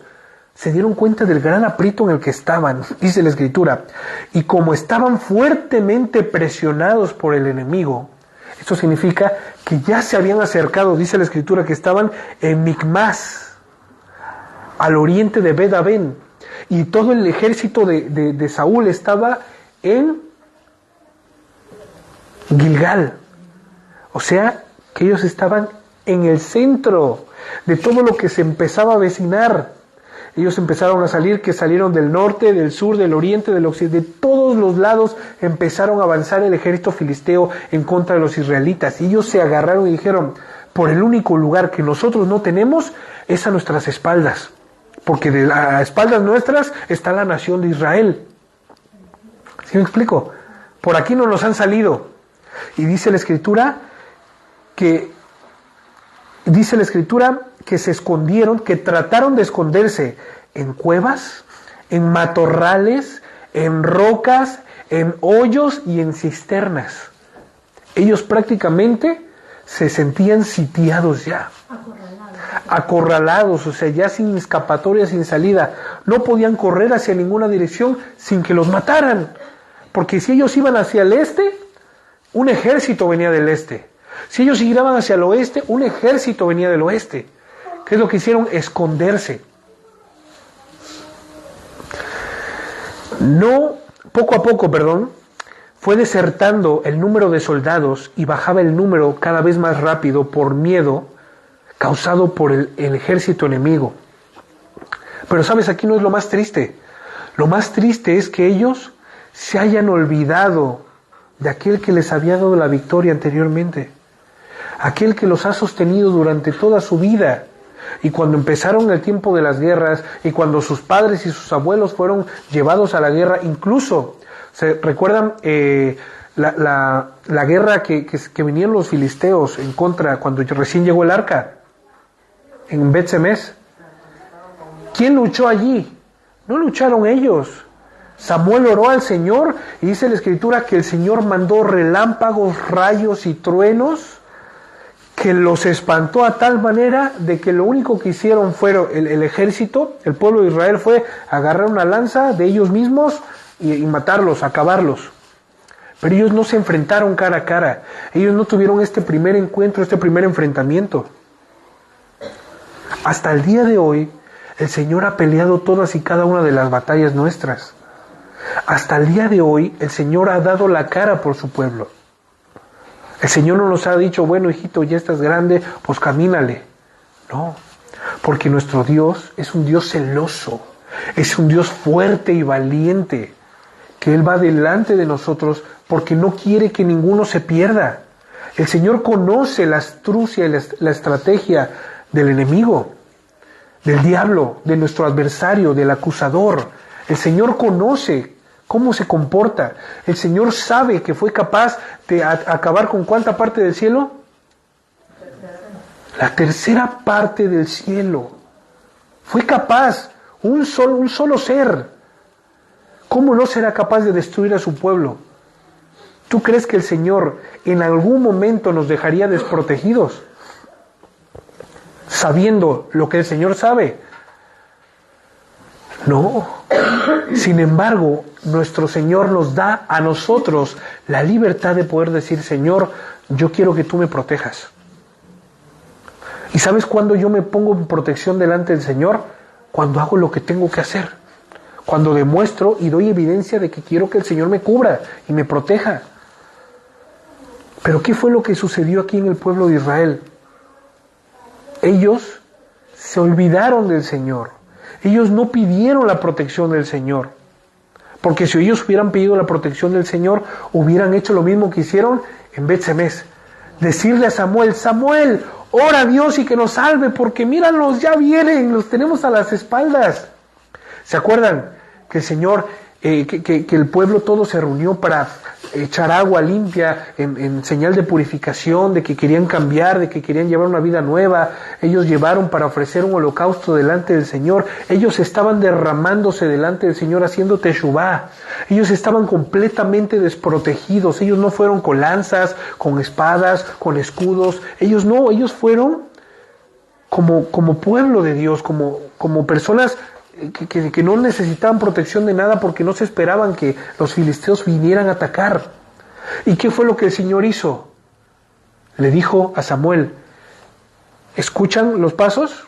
Sí, ahí vienen, cada vez se escucha más fuerte los gritos de guerra, los caballos, se escucha hasta la tierra como tiembla de que vienen por ustedes. Pero ¿qué fue lo que el Señor le dijo a Samuel? Haz el holocausto, quiero que esto culmine, quiero que esta ofrenda por el pecado que me están presentando sea consumida, quiero que me llegue este arrepentimiento que sea genuino. Y dice la Escritura que pese a lo que escuchaban, pese a lo que sentían y pese a lo que ya se les venía, Samuel ofició el sacrificio para el Señor. Y cuando terminó de oficiar ese sacrificio, ¿qué fue lo que pasó? El Señor actuó en ese momento. Con fuerte voz, dice la Escritura, que el cielo es indescriptible. A tal grado de que se llenaron de miedo aquellos que venían con coraje y con espada y con ejército y con todo se murieron de miedo y estaban emprendiendo la retirada porque era un evento sobrenatural. No era algo físico, era algo sobrenatural. Ellos habían enfrentado y habían provocado la ira del poderío del Todopoderoso, de Hashem Sebaot, del Señor de los ejércitos celestiales. ¿Quién podrá salvarse de su juicio? ¿Quién podrá salvarse de la manera en la que Él actúa? ¿Quién? Los que son pueblo del Señor. Ahora, ¿cómo es que se olvidaron de esto? Porque esto no era una generación anterior. Esta era la misma generación que pidió rey para Israel. ¿Por qué no dijeron, Saúl, sálvanos? ¿Por qué no le dijeron, Saúl, tú que ahora eres portavoz de Dios, ora a Dios, clama a Dios, haz algo? ¿Por qué no lo hicieron? ¿Por qué tomaron la decisión más fácil, aparente? Huir, esconderse en hoyos, en cisternas, en cuevas, entre los matorrales. Porque se dieron cuenta de que la decisión que ellos habían tomado de haberle pedido rey a Dios, y el rey estaba de igual manera que ellos. Dice la Escritura que Saúl permaneció firme, pero al ver que el pueblo, que su ejército se estaba desertando, se estaba desbaratando, ¿cómo creen que el corazón de Saúl siguió? ¿Cómo creen ustedes? Se empezó a llenar de terror, de miedo, de congoja. ¿Ahora qué voy a hacer? Está declinando, todos mis soldados están desertando, cada uno están corriendo por sus vidas. Algunos, dice el verso 7, cruzaron el río Jordán y escaparon a la tierra de Gad y de Galad. O sea, Gad y Galad, ¿dónde estaban? Dentro del mismo territorio israelita. Pero tarde que temprano, el pueblo filisteo les iba a alcanzar, ¿sí o no? Porque ¿por qué no corrieron enfrente? ¿Por qué no salieron en otras direcciones? Porque ya los tenían cercados. Entonces, ¿qué fue lo que hicieron? Retrocedieron. Ellos retrocedieron. Nosotros, cuando estamos en circunstancias difíciles, adversas, horrorosas, lo peor que podemos hacer es retroceder. Lo peor que podemos hacer es ir a Egipto a pedir ayuda. ¿Recuerdan? Ese era uno de los principales estatutos. No volverás a Egipto para nada, ni a pedir ayuda, ni por caballos, ni por nada volverás a descender a Egipto. Tengo esta deuda que ya no sé ni cómo pagarla. Yo creo que me voy a ir con los que conozco que hacen fraude para ver si me pueden financiar. Volver a lo malo, volver a la vida antigua, volver a esas cosas que te hicieron prisionero y cautivo. ¿Cuál es el resultado? Dicen los colegas, oye, siempre supimos que ibas a volver. ¿Cuánto necesitas? No, pues fíjate que no me gustaría, pero es que no tengo otra opción. ¿Seguro que no tienes otra opción? Porque así son estos, ¿eh? Te lo dicen muy claro, ¿sabes en lo que te estás metiendo? ¿Sabes en lo que vas a firmar? ¿Estás leyendo la letrita pequeña? La única forma que ahora vas a salir de aquí es con los pies por delante y frío. Entonces que no me queda otra, es eso, me quedo sin casa, me quedo sin coche, me quedo sin lugar donde protegerla a mi familia. ¿Dónde firmo? ¿Estás seguro? A mí me lo plantearon una vez. Vas a hacer esto y esto y esto y esto. No hay forma, ¿eh? No hay forma. Y no voy a aceptar un no por respuesta. Y agarré yo, me acuerdo ese día fue brutal. Y le dije, pues no quiero. No quiero. Yo ya había visto que esta persona había agarrado su arma. Le dijo al compañero, le dijo, pásame el arma. La tenía así y me hizo la pregunta, ¿vas a trabajar conmigo? No voy a aceptar no por respuesta. Es mi cumpleaños todavía, dice. Y digo, ¿qué tenía que estar yo haciendo a esta hora aquí? ¿Yo qué tenía que estar aquí a esta hora? Estaba viviendo en Coatzacoalcos, me acuerdo, Veracruz. ¿Qué tenía yo que estar? Y le digo, no quiero. Y me dice, si tienes valor de darme la cara, de voltearme la cara, vete, dame de vuelta, pero no mires atrás. Agarré yo, dije, doy media vuelta y ya, hasta aquí fui. Yo iba a comprar una cosa a un supermercado, eran las 5:30 de la mañana y me encontré con este sujeto. Y yo dije, es que a este le da igual, seguro tendrá todo de su lado. Y agarré yo, le dije, no quiero, me le quedé viendo a los ojos y me dijo, si tienes valor, así como me rechazaste, da media vuelta y no mires atrás. Cuenta 20 pasos, me dice. Yo dije, no, pues ya. Agarré, solté lo que llevaba, lo que había comprado y empecé a caminar. Y en mi mente estaba contando los pasos y me acuerdo que en ese momento dije, perdóname, Señor, ¿no? Perdóname, porque no tenía que haber estado aquí. O sea, por la vida que decidí vivir, fue mi decisión. Caminé 20 pasos, iba el 19, di el 20 paso, 21, 22, 23, 24, 25, yo dije, y cada vez se hace más. Estaba yo llegando a la cuadra donde vivía, volteo, me dijo que no volteara de los 20 pasos, ya eran 30 y tantos, casi 40 pasos, agarré y dije, ¿qué pasó, no?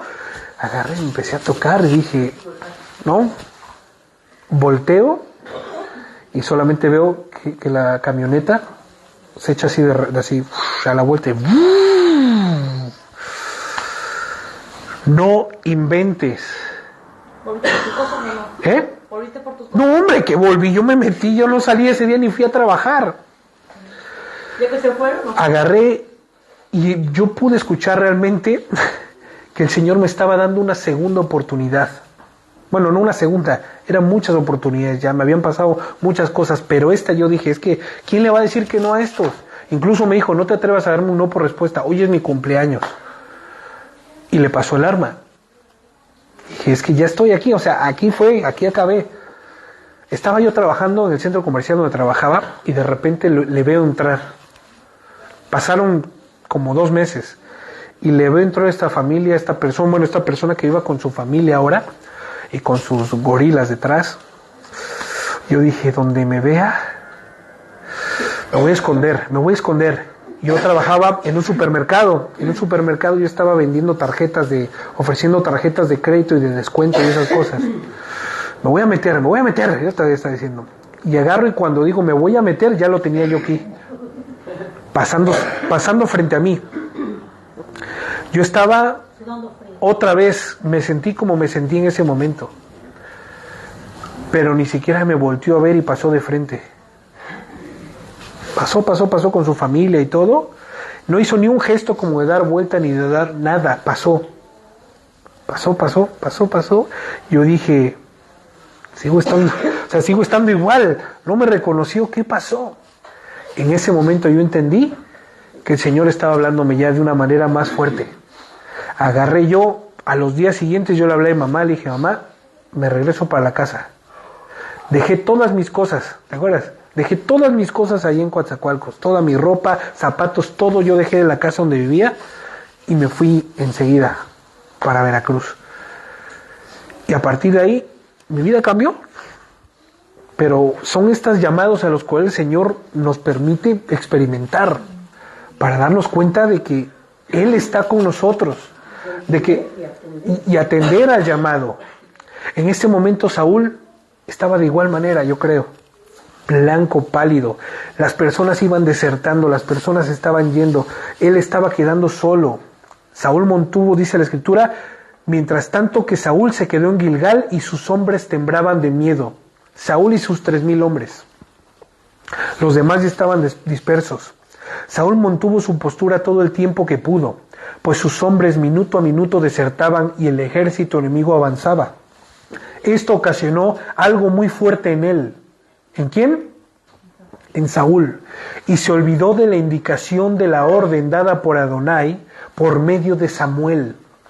Ya veremos en la parte 2 cuál fue esta indicación. Y comenzó a escuchar a su mente. Comenzó a escuchar las circunstancias. Comenzó a escuchar el sonido de las pisadas de los enemigos que cada vez se hacía más fuerte y cada vez se sentía mal. Él comenzó a escuchar todas estas cosas y empezó a olvidar la indicación y la voz de Dios. Cuando nosotros empezamos a escuchar nuestra mente, es que tú que tienes que andar sufriendo esto que estás pasando. ¿Por qué tienes que estar pasando? Tú no, o sea, tú puedes tomar una decisión. Tú puedes tomar la decisión de acabar con esto en este momento. Tú puedes hacerlo. Las circunstancias te lo ponen de a pecho, como decimos, ¿no? Te ponen todo en bandeja de oro para que tomes esa decisión. Para que claudiques. Yo me acuerdo cuando tuve un problema muy fuerte con mi esposa, todas las circunstancias estaban puestas para que yo dijera, vamos a divorciarnos ya. Así de fuerte, literal. Vamos a divorciarnos ya. Contacté el número de un abogado, todo lo tenía yo ya, según yo, resuelto, porque esto era mi fin. Yo ya le había determinado poner fin a esto. Había yo tomado ya la decisión de dejar de sentirme como me sentía y de que ella se sintiera como se sintió. Hablé con mi esposa, nos fuimos a un sitio separados y le dije todas las cosas que yo pensaba y que iba a hacer y la manera que nos íbamos a distribuir con los niños, etcétera, etcétera. Hablamos y yo me acuerdo que yo volví solo a casa, me metí a bañar y cuando me vi en el espejo, estaba yo recordando todas y cada una de las palabras que acababan de salir de mi boca. ¿Y sabes qué sentí? Vergüenza. Sentí una vergüenza que no pude más con ella. Una vergüenza que agarré y dije, tengo hambre, pero el orgullo me levanta. ¿No? El hambre me tira, pero el orgullo me levanta. Estaba yo en el baño y ni siquiera podía yo verme a la cara, porque me daba vergüenza lo que estaba viendo. Porque ¿cómo es posible que yo, pudiendo recorrer a la fuente que da la libertad, a la fuente que da la sanidad, a la fuente que restaura las cosas y que hace que las cosas sucedan, que los milagros sucedan, yo estaba recurriendo al mundo, estaba yo recurriendo a las opciones que me puso el mundo de pechito?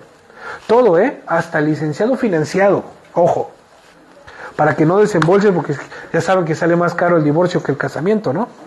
Pues financiado y todo, yo había visto todas las posibilidades. Y lo digo con mucha vergüenza, porque me pasó. Lo digo porque me pasó. Y cuando yo tomé la decisión de doblar mis rodillas, y no solamente mis rodillas, sino de doblar mi corazón delante de Dios, y yo escuchaba cada palabra que yo le estaba diciendo a mi esposa, y las recordaba porque el Señor me hizo recordarme esas palabras, me sentí yo devastado, me sentí yo avergonzado, me sentí yo indigno del Señor, y digo, no es posible que yo esté sentado ahí diciendo que el amor de Dios es maravilloso, y yo esté viviendo un infierno en mi vida. Pero ¿saben qué había sucedido? Había empezado a escuchar mi mente, había empezado a escuchar mi corazón engañoso y torpe, había yo empezado a escuchar mis necesidades y mis deseos. Yo, ¿por qué tengo que pasar esto? Yo me merezco algo mejor, yo me merezco tener tiempo para mí, yo me merezco salir a disfrutar, y yo me merezco, y yo quiero, y yo pienso, y yo quiero mi espacio, y yo soy joven, Y cuando empecé yo y dije, aquí está el yo, estaba yo en el baño viéndome al espejo, no podía dejar de verme y no podía dejar de querer quitar la cara de la vergüenza.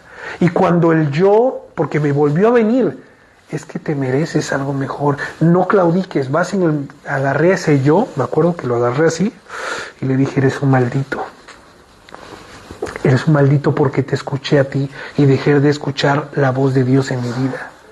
Y dejé de escuchar la voluntad de Dios en mi vida. Y ese día me quebranté y le pedí perdón al Señor 1000 veces. Y dije, Señor, no sé en qué momento pasó, como si estuvieras fuera de sí. Así me sucedió y dije, este no soy yo. Esto no soy yo. En ese momento cuando yo agarré, dejé pasar unos días, me acuerdo que como 3 días, y hablé con mi esposa y le pedí perdón, ¿te acuerdas? Y agarramos y nos perdonamos y dije, es que no es posible esto, o sea, no es posible, pero sí es posible, porque nadie está exento de caer, nadie está exento de pecar, nadie está exento de fallar, nadie está exento, por mucho que sepa o que piense que es una eminencia, nadie está exento de fallar, de corromperse, de venirse abajo, nadie está exento, nadie. Pablo dijo, no vaya a ser que yo, siendo galardonador de estos que vienen corriendo, venga a ser yo descalificado a causa de que no haya atendido la voluntad divina. Pablo estaba consciente que aún él mismo, siendo Pablo, el apóstol Pablo que todo el mundo tiene hoy por nombre, y casi no citamos a Juan, casi no citamos a Santiago, citamos muchas veces al apóstol Pablo porque él es quien el Señor lo utilizó de una manera para hablarnos, o su vida, etcétera, etcétera. Siendo él mismo dijo, no venga yo a ser descalificado de esta carrera, no puedo dejar de estar alerta, no puedo dejar de observar los mandamientos del Señor, no puedo dejar de vivir conforme a lo que el Señor demanda de mí que yo viva, no puedo dejar. Esa fue la decisión de Pablo y en ese momento se convirtió en mi decisión. Y les digo algo, a partir de ese momento, y mi madre está de testigo, mi relación con Nerea, mi esposa, ha cambiado de una manera increíble. A ver, tenemos a veces nuestros roces como cualquier matrimonio, ¿no? Pero ya no era un matricidio, ya estaba siendo un matrimonio del Señor. Todas las cuestiones que ella y yo tenemos ahora, las ponemos pero de una manera que ya como natural. Y agarra mi esposa y yo, agarramos, nos perdonamos, hablamos, es que ya ni siquiera tenemos que llegar al del perdón, porque reconocemos, nos postramos delante del Señor y nuestro matrimonio ahora está mucho mejor que nunca, pero porque ambos asesinamos a esa voz, ambos la destruimos, ambos tomamos la decisión de decir, mi esposa me dijo, yo no sé si ya te quiero, yo no sé si lo que siento por ti es amor ya, yo no sé, o sea, no sé, no creo ya. Cuando ella me dijo esto, pum, me cayó como un balde de agua que no me lo esperaba, pero ella también escuchaba voces, ella también, su corazón se fue empezando a llenar de tinieblas, por una puertecita que habíamos abierto. Cuando nos faltamos el respeto y yo, mira, algo que habíamos acordado mi esposa y yo fue, podemos tener problemas, podemos tener discusiones, pero faltarnos el respeto que no suceda. Y cuando mi esposa y yo nos faltamos el respeto mutuamente, estoy hablando de golpes, de agresión, de esas cosas, faltarnos al respeto, cuando nos faltamos, ella y yo, abrimos una puerta que casi nos cuesta el divorcio. Ahí donde dices, ahí cuando entendemos el propósito de Dios y tenemos una relación con Dios, un principio y un fin. En principio, cuando no conocemos bien todavía al Padre, cometemos muchos errores. Efectivamente. Porque estamos en un proceso, el proceso de conocerlo, honrarle como un padre terrenal, cuando te disciplina, te dice las cosas que tienes que decir, ¿no? Es lo mismo él, ¿no? Entonces cuando ya ahora entiendes y entendemos que ya cuando una pareja se une es para toda la vida. Claro, efectivamente. Siempre va a haber, como dijiste, pequeñas... Sí, circunstancias, asperezas. Sí. Pero todavía el que no lo ha entendido le va a costar. Y como dijimos hace rato, para eso los que ya tienen un poco más de conocimiento y lo han vivido, están para, claro, efectivamente. Porque ese es el proceso, ese es el caminar y siempre alentándolo porque el matrimonio no es difícil, no es fácil. No es fácil. Tiene su sub y baja, pero ahí estamos, en la marcha y debemos darle gracias a Dios que si hay matrimonios que están destituidos, todavía están apartados, pues para Dios nada es difícil. Nada es imposible para el Señor. Y les digo, el Señor en el último instante decidió mostrarnos. Eso de que yo me vi al espejo y vi lo que David estaba haciendo y escuché las palabras que David había dicho, eso fue la misericordia de Dios. Él mostró realmente, él lo sacó y lo hizo como que yo lo viera en una tercera dimensión por medio del espejo y dije, pero ¿cómo es posible? Como cuando David, ¿se acuerdan? Que viene el profeta Natán y dice, oye, tengo un asunto. Una persona teniendo todo lo que podía tener, todos los rebaños del mundo. Una persona que solo tenía una ovejita. Fue y le quitó la ovejita. ¿Qué fue lo que...? Y dice, ¿qué se le debe hacer a esta persona? Matarlo, castigarlo severamente. Y cuando Natán le dijo, esa persona eres tú, David se vio en ese espejo también y dijo, no es posible, porque el pecado, familia, ciega. El pecado te ciega, el pecado te vuelve sordo, el pecado te vuelve como en un capullo, ¿no? En un capullo donde estás adentro tú y donde el pecado te cubre y no te permite salir, no te permite ver porque estás dentro del capullo y no te permite ver lo que está afuera. Pero cuando el Señor entra y rompe ese capullo y por medio de su luz tú te das cuenta de lo que estaba sucediendo, entonces es allí cuando tenemos que hacer algo, en el momento. En ese momento tenemos que nosotros ir y actuar, ir y hacer. Saúl no había escuchado, había dejado de escuchar la voz. Estaban ya llenándose y las personas diciendo, ¿qué vamos a hacer, Saúl? ¿Ahora qué hacemos? Saúl, que nos están... Saúl. Él empezó a escuchar la voz del pueblo, él empezó a escuchar su mente, él empezó a escuchar los miedos de su corazón, a empezar a escuchar los temores y decir, esto está perdido, estamos perdidos. ¿Dónde está Samuel? ¿Dónde está Samuel? ¿Qué fue lo que sucedió? Comenzó a escuchar su mente y a atender más a lo que veía en sus ojos que a recordar la orden de Adonai. Y esto, familia, es muy, muy grave. Cuando vemos lo que se avecina y no es bueno para nosotros, cuando vemos nuestras posibilidades y vemos que se sale de nuestro control, ahí es cuando nosotros actuamos, tanto de forma correcta o como de forma incongruente. Si actuamos de la forma correcta, entonces sería humillarnos delante del Señor. Cuando vemos sobrevenir lo que está viniendo y nosotros actuamos humillándonos delante del Señor y haciendo lo que Él me demanda que haga, entonces tendré un resultado. Pero si yo, conociendo qué es lo que tengo que hacer, veo lo que se me está viniendo de frente y no hago nada al respecto, sino que empiezo a buscar salida en otras cosas, en otras circunstancias, en otras personas, en otras cuestiones, me vuelvo incongruente. ¿Y sabe lo que busca el diablo de nosotros?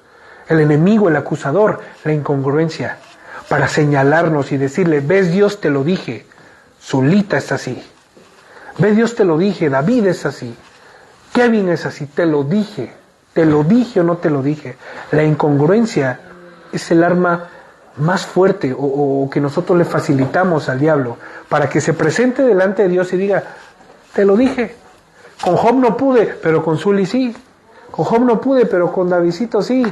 Con Job no pude, pero con Eli sí pude. Ahí está tu hija por la que moriste, la que dices que te escucha. Ahí está tu hijo por el que hiciste. Ahí está, míralo. Mira lo que está haciendo. Mira. Yo te abro un portal para que veas, ¿no? Mira lo que está haciendo en este momento. Nadie le ve, nadie lo está viendo. Pero tú y yo sí lo estamos viendo. Y yo estoy listo para decir, te lo dije. Y para decir, este es uno de los míos. Nunca fue tuyo. Señor.